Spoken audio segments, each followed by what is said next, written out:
अस्सलामुअलैकुम dear students. तो कैसे हैं आप सब।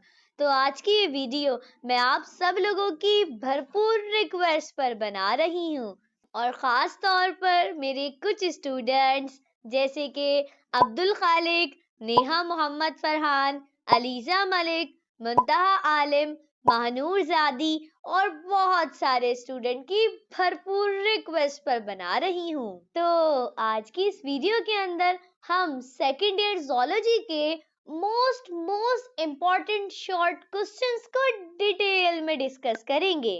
और आज की इस वीडियो के अंदर मैं आप लोगों के साथ सेकेंड ईयर ज़ूलॉजी का जो टारगेट पेपर शेयर कर रही हूँ वो मैंने रिड्यूस सिलेबस के अकॉर्डिंग ही बनाया है। और इंशाल्लाह अगर आपने इस टारगेट पेपर से तैयारी कर ली तो आपका ज़ूलॉजी का पेपर बहुत अच्छा हो जाएगा। तो आए बगैर वक्त को ज़ाया किए चलते हैं हम वीडियो की तरफ। तो ये है आप लोगों के पास सेकेंड ईयर ज़ूलॉजी का टारगेट पेपर जो कि 2025 के लिए है। ठीक है, तो जैसे कि आप लोगों को पता है कि आप लोगों का ज़ूलॉजी का जो पेपर होता है वो टोटल 2 घंटे का होता है और वो होता है टोटल 45 नंबर्स का। ठीक है, और इस पेपर में आपके पास टोटल 3 सेक्शन होते हैं, सेक्शन ए, सेक्शन बी और सेक्शन सी। तो आपके पास जो सेक्शन ए होता है उसके अंदर आपको दिए जाएंगे एमसीक्यूज और ये एमसीक्यूज आपको आपकी बुक के अंदर से दिए जाएंगे और ये आपके पास जो एमसीक्यूज हैं ये आपके पास होंगे टोटल 9 नंबर के। ठीक है, लेकिन ऐसा नहीं है कि आपको 9 ही एमसीक्यूज दिए जाएंगे, आपको टोटल 18 एमसीक्यूज दिए जाएंगे। ठीक है, यानी कि आपके पास जो एक एमसीक्यूज है वो आधे नंबर का होगा। ठीक है, 2 एमसीक्यूज आपके पास 1 नंबर के होंगे। ठीक है, तो इस तरह आपको टोटल 18 एमसीक्यूज दिए जाएंगे जो कि आपके पास 9 नंबर के होंगे। ठीक है, अब आपने एमसीक्यूज की तैयारी कहाँ से करनी है, तो देखें आपने एमसीक्यूज की तैयारी सबसे पहले तो करनी है 10 ईयर से।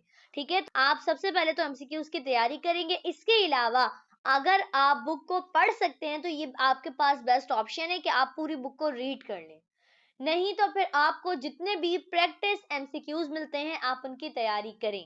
ठीक है, क्योंकि आपके पास 10 ईयर में बहुत ज्यादा एमसीक्यूज तो होंगे नहीं। ठीक है, क्योंकि आपकी बुक पिछले साल ही तो चेंज हुई है, तो इस वजह से मैं आपको कह रही हूँ कि अगर आपको जहां से भी प्रैक्टिस एमसीक्यूज मिलते हैं तो आप उनकी तैयारी करें। ठीक है, फिर आपके ये एमसीक्यूज जो है ये आराम से हो जाएंगे।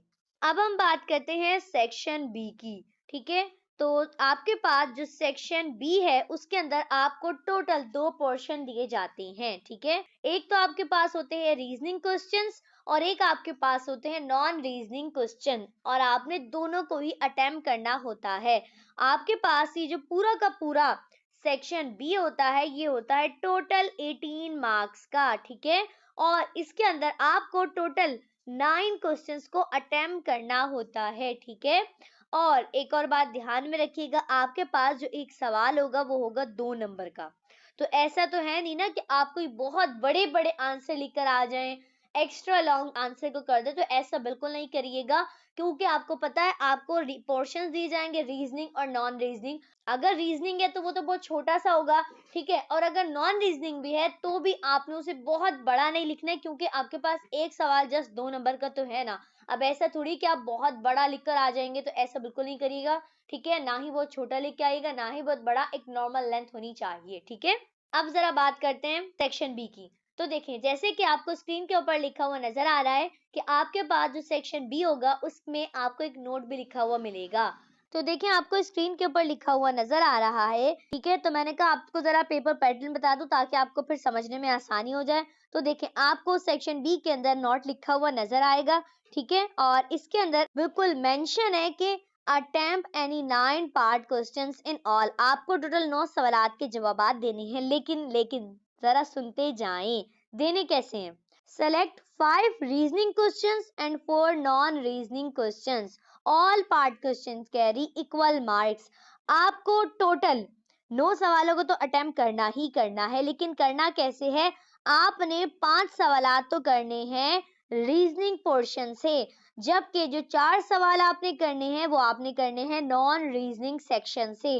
तो ध्यान रखिएगा, ऐसा नहीं है कि आपका जहां से दिल चाहे आप वहां से कर लें, या फिर आपको रीजनिंग आ रहा है तो आप सारे सवाल रीजनिंग से कर लें, नॉन रीजनिंग छोड़ दें, या फिर पूरा ही नॉन रीजनिंग कर लें। तो ऐसा नहीं है, इन्होंने जो मेंशन किया है आपको भी बिल्कुल वैसे ही करना है, ठीक है।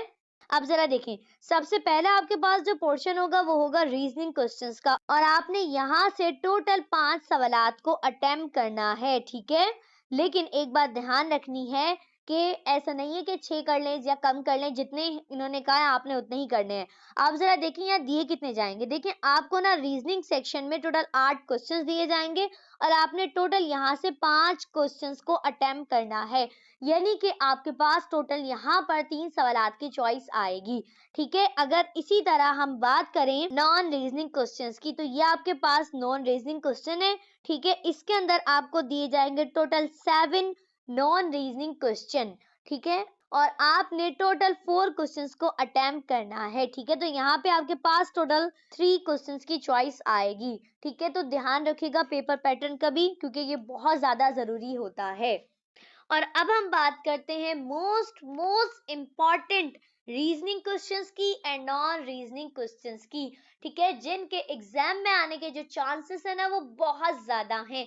तो आप दिल लगाकर तैयारी कीजिएगा, ठीक है। और अब जरा शुरू करते हैं। तो ये आपके पास है रीजनिंग क्वेश्चंस, ठीक है। मैंने कोई बहुत ज्यादा रीजनिंग क्वेश्चन नहीं लिखे हैं, तो मैंने जिनको लिखे हैं आपने उनकी बहुत अच्छे तरीके से तैयारी करनी है, और ये वाले ना आपके पास मोस्ट इम्पॉर्टेंट क्वेश्चंस हैं, ठीक है भी कोई बहुत ज्यादा नहीं, कम है, लेकिन बहुत ज्यादा ही इंपॉर्टेंट है, तो आपने इनकी तैयारी बहुत अच्छे तरीके से करके जानी है, ठीक है। तो सबसे पहला आपके पास जो रीजनिंग क्वेश्चन है वो है why animals secrete different types of excretory waste, ठीक है। तो आपने बताना है कि क्यों जो एनिमल्स है वो डिफरेंट टाइप के एक्सक्रीटरी वेस्ट को प्रोड्यूस करते हैं, ठीक है। इसके अलावा सेकंड क्वेश्चन जो आपके पास है वो है how is the healing of fracture bone initiated pain developing.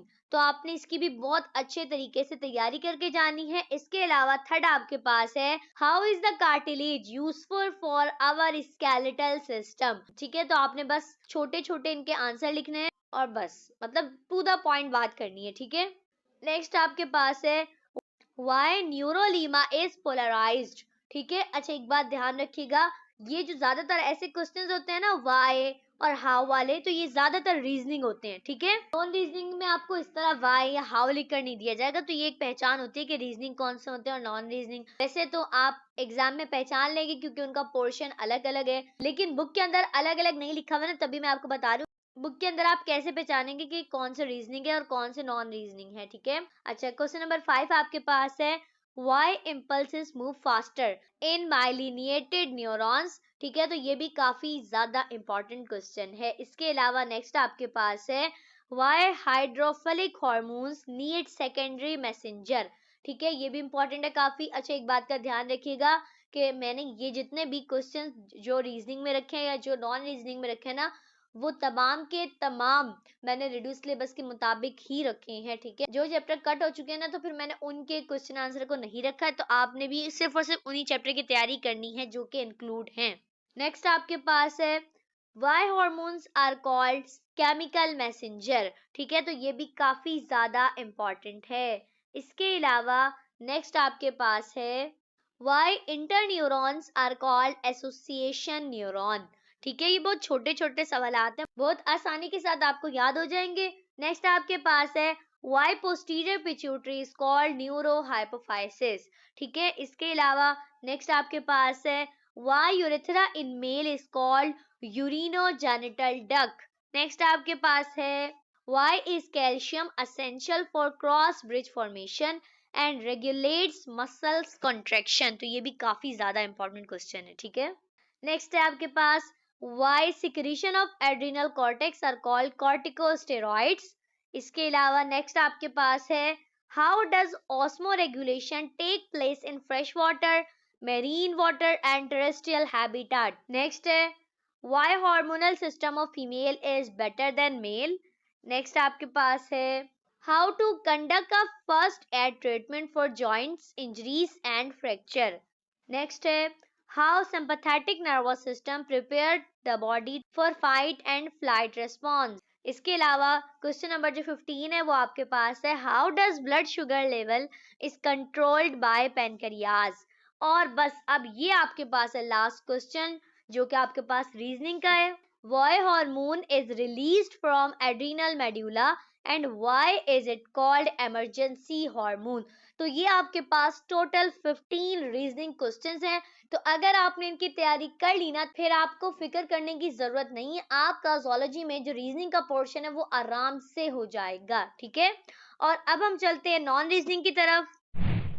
ये है आपके पास नॉन रीजनिंग क्वेश्चंस, ठीक है। तो ये भी कोई बहुत ज्यादा नहीं है, तो जितना मैंने लिखे हैं तो आपने उनकी तो बहुत अच्छे तरीके से तैयारी करके जानी है, ठीक है। तो सबसे पहला आपके पास है, give a comparison of major types of joints, ठीक है। इसके अलावा नेक्स्ट आपके पास है, what is hypothermia, how body overcome this condition.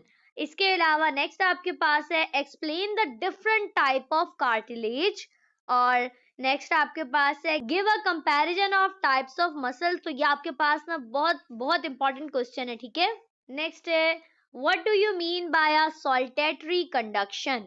Next है, enlist hormones of anterior pituitary. और आपके पास जो क्वेश्चन नंबर 7 है वो है, what are symptoms of gonorrhoea. Next है, enlist causes of male and female infertility.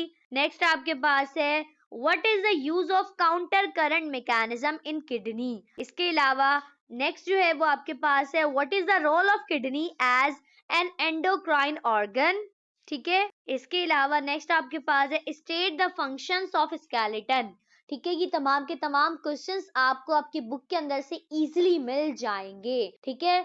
अच्छा, नॉन रीजनिंग वाले जितने भी क्वेश्चन है ना, ये तो आपको आराम से मिल जाएंगे। हाँ, रीजनिंग के अंदर थोड़ा सा मसला हो सकता है, क्योंकि रीजनिंग को ना अक्सर आपको बनाना पड़ता है कि बहुत ज्यादा ढूंढना पड़ता है। तो देखिए, सबसे पहले आप क्या करेंगे, आपको सोशल मीडिया पर से कहीं से भी कोई भी नॉन रीजनिंग क्वेश्चंस या जो रीजनिंग क्वेश्चंस है वो मिलते हैं, तो फिर आप क्या करेंगे, आप सबसे पहले अपने टीचर को दिखाएंगे, चाहे वो आपका कॉलेज टीचर हो, ट्यूशन टीचर हो, सेंटर टीचर हो, ठीक है, कहीं से भी बस आपने क्या करना है, पहले टीचर को दिखाना है और फिर आप याद करेंगे। देखिए, मैं आपको सजेस्ट करूंगी कि जितने भी नॉन रीजनिंग क्वेश्चंस है ना, उनको तो आपने लाजमी बुक से ही याद करना है। हाँ, रीजनिंग के लिए आप ऐसा कर सकते हैं कि आप नेट के ऊपर से या यूट्यूब से या फिर गूगल वगैरह से सर्च कर लें, लेकिन सर्च कर कर आपको जहां से मिलता है पहले आप अपने टीचर को दिखाएंगे और फिर आप याद करेंगे, ठीक है। क्योंकि ना आपको नेट वगैरह पर से बहुत आसान से रीजनिंग मिल जाएंगे और बहुत आसान वर्डिंग में मिल जाएंगे, ठीक है। तो वो आप आसानी से याद कर लेंगे। फिर अब जरा हम बात करते हैं डिफरेंस की। तो आपके पास जो सबसे ज्यादा मोस्ट इंपॉर्टेंट डिफरेंस है, ठीक है, वो आपके पास सबसे पहला तो है CNS एंड PNS। नेक्स्ट आपके पास है इलेक्ट्रिकल एंड केमिकल सिग्नल। और नेक्स्ट है स्पर्मेटोजेनेसिस एंड oogenesis। नेक्स्ट आपके पास है कैल्सिटोनिन एंड पैराथायरॉयड हार्मोन। और लास्ट आपके पास है हाइपोथायरॉयडिज्म एंड हाइपरथायरॉयडिज्म। तो आपने इन तमाम के तमाम डिफरेंस की बहुत अच्छे तरीके से तैयारी करके जानी है, ठीक है। अच्छा, मैं पहले बता रही हूँ डिफरेंस को कैसे लिखते हैं, बीच में लाइन डाल के आपने लिखना है, एक यहाँ इस तरह करके लिखना है, ठीक है। कभी भी डिफरेंस को हेडिंग डाल के नहीं लिखते बल्कि लाइन डाल के लिखते हैं, ठीक है। और अब हम बात करते हैं डिफाइन, ठीक है। तो ये आपके पास कुछ डेफिनेशन है जिनकी आपने बहुत अच्छे तरीके से तैयारी करके जानी है। तो सबसे पहली आपके पास है रिफ्लेक्स आर्क। नेक्स्ट आपके पास है स्ट्रोक, मेनिंजाइटिस, गॉइटर, थायरॉक्सिन और एरिथ्रोपोइटिन, ठीक है। तो आपने इन तमाम की बहुत अच्छे से डेफिनेशन को याद करके जाना है, ठीक है। अच्छा, अब आपको ना एक बहुत बहुत इंपॉर्टेंट बात बताती हूँ। आपके पास ये जो नॉन रीजनिंग क्वेश्चंस है ना, इनके अंदर तो आपके पास जितने भी क्वेश्चंस हैं, आपने उन तमाम के तमाम क्वेश्चंस की हेडिंग डाल के प्रिपरेशन करनी है। मतलब इनमें तो लाजमी आपने कट मार्कर से हेडिंग डाल के लिखनी है, लेकिन आपके पास जो रीजनिंग क्वेश्चंस हैं उनमें कभी भी हेडिंग नहीं डलती है, ठीक है। एक बहुत बड़ी बात बता रही हूँ आपको, ठीक है। यहाँ पर तो आप लाजमी हेडिंग का इस्तेमाल करेंगे, लेकिन जो ऊपर आपके पास रीजनिंग क्वेश्चंस है ना, वहां पर आपने कभी भी किसी भी सवाल के अंदर हेडिंग नहीं डालनी है। वो आप बगैर हेडिंग के लिखेंगे तो बस खुद सोचिए, जब बगैर हेडिंग के लिखेंगे तो फिर आपकी जो प्रेजेंटेशन है ना वो बहुत ज्यादा अच्छी होनी चाहिए, ठीक है, क्योंकि हेडिंग डालते हैं तो प्रेजेंटेशन बहुत वैसे ही अच्छी हो जाती है। लेकिन अब क्योंकि जो रीजनिंग क्वेश्चंस होते हैं उनमें हेडिंग अलाउ नहीं होती है, तो फिर आपने कोशिश करनी है कि आप बीच में से जो इंपॉर्टेंट वर्ड्स हैं उन्हें हाईलाइट करके लिखें, ठीक है। और जाहिर बात है बोर्ड के अंदर क्वेश्चन को उतारना तो अलाउ होता नहीं है, तो आप फिर कट मार्कर से नंबरिंग डाल के लिखिएगा कि ये क्वेश्चन नंबर 1 है, ये 2 है, ये 3 है, इस तरह करके, ठीक है। तो ध्यान रखिएगा प्रेजेंटेशन का भी ऐसा नहीं है कि आप ज़ूलॉजी के अंदर प्रेजेंटेशन पर बिल्कुल भी फोकस नहीं करेंगे, ठीक है। अच्छा, एक और बहुत अहम बात बताती हूँ आपको। अगर बिलफर्ज ऐसा होता है ना कि आपके पास ज़ूलॉजी के अंदर कोई भी रीजनिंग या नॉन रीजनिंग हटकर आता है, तो आप क्या करेंगे, तो देखें कभी भी आपने छोड़कर नहीं आना है। अगर आपका कॉन्सेप्ट क्लियर होगा ना तो फिर आप उसको भी लाजमी अटेम्प्ट करिएगा, अगर होता है कॉन्सेप्ट क्लियर या नहीं होता। मैं आपको सजेस्ट कर रही हूँ कि आपने कभी भी छोड़कर नहीं आना है, ठीक है। आपको जो आ रहा है आपने लिख कर आना है, क्योंकि देखें है भी तो देखिए 2 नंबर का सवाल, तो ऐसा तो नहीं है ना कि आपने कोई 2-2 पेजेस लिखने हैं, एक-एक पेजेस लिखना है तो हम क्या लिखेंगे? नहीं आ रहा कुछ भी, कोई मसला नहीं है। थोड़ा बहुत जितना आ रहा है लिख कर आ जाएँ बस, उससे भी एग्ज़ामिनर आपको नंबर दे देगा। और ख़ास तौर पर तो ये जो रीज़निंग वाले होते हैं, तो एग्ज़ामिनर जस्ट ये देखता है कि आपका जो कॉन्सेप्ट है वो क्लियर है या नहीं। तो अगर आपका कॉन्सेप्ट क्लियर है और आपने लिख दिया, चाहे वो आपकी टूटी-फूटी इंग्लिश ही क्यों ना हो, अगर आपने ठीक लिखा है तो एग्ज़ामिनर आपको नंबर दे देगा। लाज़मी नहीं है कि वो आपकी ग्रामर चेक करेगा। बॉटनी ज़ूलॉजी में कोई ज़्यादा एग्ज़ामिनर ग्रामर वगैरह पे फ़ोकस नहीं करता है, वो बस ये देखता है आपका कॉन्सेप्ट क्लियर है या नहीं है। तो फिर आपने क्या करना है, जितने भी रीज़निंग क्वेश्चंस हैं उनका आपका कॉन्सेप्ट क्लियर हो। लेकिन जो मैंने बताया ना तो इनको तो याद कर लीजिए, क्योंकि भई ये तो आपको पता चल गया है ना। मैं तो उस सूरत में बता रही हूँ ना जब हटकर आ जाए, तो इनको तो ऐसा नहीं है ना कि आप इनके कॉन्सेप्ट क्लियर करें, इनको तो आप प्रॉपर याद करके जाइएगा, ठीक है। इसके अलावा ज़ूलॉजी के जितने भी most most important long questions हैं तो उनकी तो मैं एक सेपरेट वीडियो बना चुकी हूँ। तो मेरे चैनल पर अब जो भी नए बच्चे आए हैं और वो इस वीडियो को देख रहे हैं तो फिर आप मेरे चैनल पर जाके देख लीजिएगा। मैंने ज़ूलॉजी के मोस्ट मोस्ट इम्पोर्टेंट क्वेश्चन की एक अलग से सेपरेट से वीडियो बनाई हुई है, तो आप उसको देख लेंगे तो वो आपके लिए बहुत ज़्यादा फ़ायदेमंद होगी, ठीक है। क्योंकि उसके अंदर मैंने उन क्वेश्चंस को रखा है जिनके एग्ज़ाम में आने की जो चांसेस है वो 100% है, ठीक है। मैं उम्मीद करती हूँ कि आपको पूरा का पूरा ज़ूलॉजी का टारगेट पेपर बहुत अच्छे तरीके से समझ में आ गया होगा, ठीक है। और अगर आपको अभी भी कहीं भी कोई मसला है तो फिर आप कमेंट सेक्शन में पूछ लीजिएगा। और अब हम मिलेंगे नेक्स्ट वीडियो में, तब तक के लिए अल्लाह हाफ़िज़।